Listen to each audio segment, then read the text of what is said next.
If you are anything like me, you're probably not a fan of dying of dehydration. And when you do a lot of desert river trips, that can actually be more of an issue than you'd think. Because on desert river trips, it can be hard to filter the dirty water with just any filter. If you're a big commercial outfit, it's likely that you use a katadyn expedition filter or some sort of electric pump filter. But if you're just a small group, you either have to carry all your own water, which can be really heavy, or figure out a way to filter it. And that's exactly what I've done.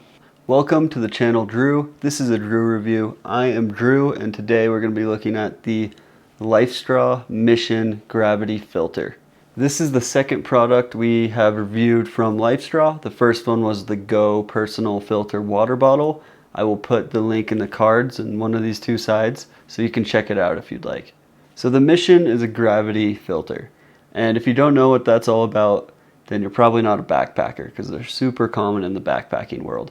Basically, you fill a bladder with water, and there's a filter in line, and the force of the gravity on the water pushes it through the filter, leaving you with clean water dripping out or filling up another bag in some cases. Gravity filters are not a fast way to filter water. It's not really an on-demand thing. It's kind of a passive thing. You hang it up and leave it, and then when you come back, you have water. So great if you have a base camp, or if you get to camp and you have time before you need the water. If you are familiar with gravity filters, you may notice that the LifeStraw Mission it's different.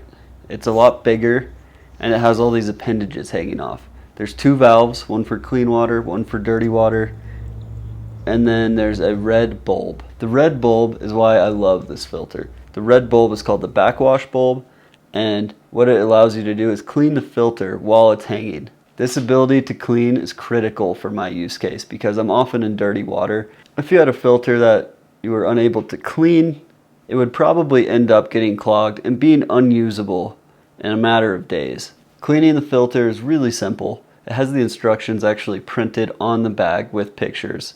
Step 1, you close both valves.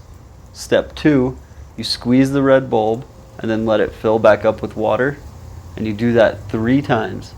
And then after it's filled back up with water on the 3rd time, you open the dirty water valve and you let all the gunk flow out, and it will be a stream of bubbles as well. And when you stop seeing the bubbles going through, then you can close the dirty water valve and open the clean water valve, and it's ready to filter again. I'm getting a little ahead of myself. Let's talk about what the filter comes with when you buy it.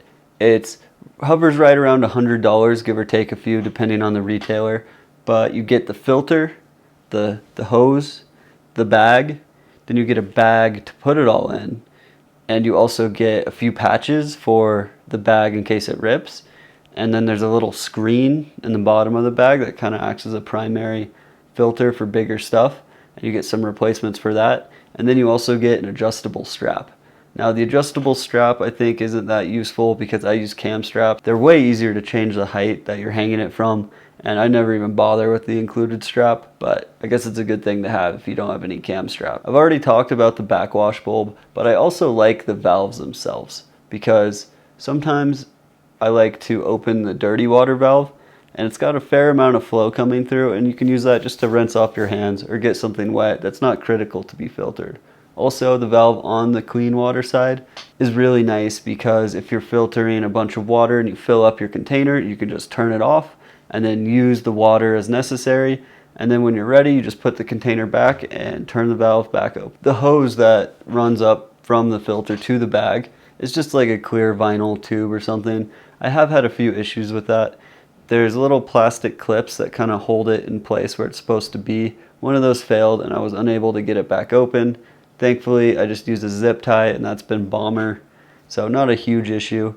The other thing that's worth noting is the bag itself has a little locking mechanism, and you need to get the hose thoroughly inserted in there. Otherwise, it will not let water through. Overuse and getting silt and minerals in there has gotten it a little bit tricky, so you really got to make sure it locks tight before water will filter. But that being said, when you fill the bag, because of the locking system, it doesn't drip. My other grief with the hose is just that it has a permanent connection to the filter. If it had a semi-permanent or like a detachable one like it does for the bag, it would be a lot easier to coil up and pack.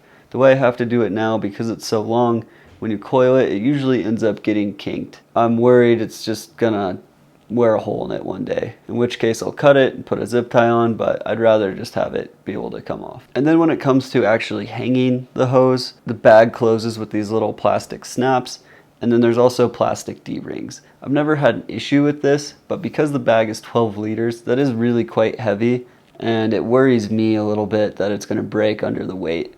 I would have more peace of mind if it was metal snaps or metal D-rings or both.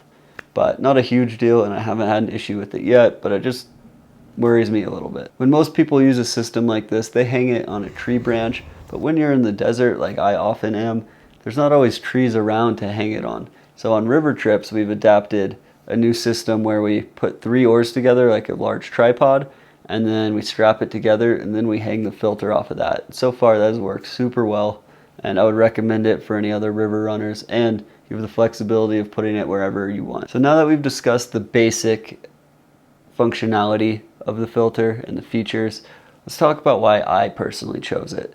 So the main reason I chose it was its size. It's the biggest gravity filter on the market, at least that I was able to find, at 12 liters. The next biggest I could find was 10, but most of them seem to average about 6 liters. When I'm doing a river trip with a group, I think it's important to have as much water filtering capacity as possible.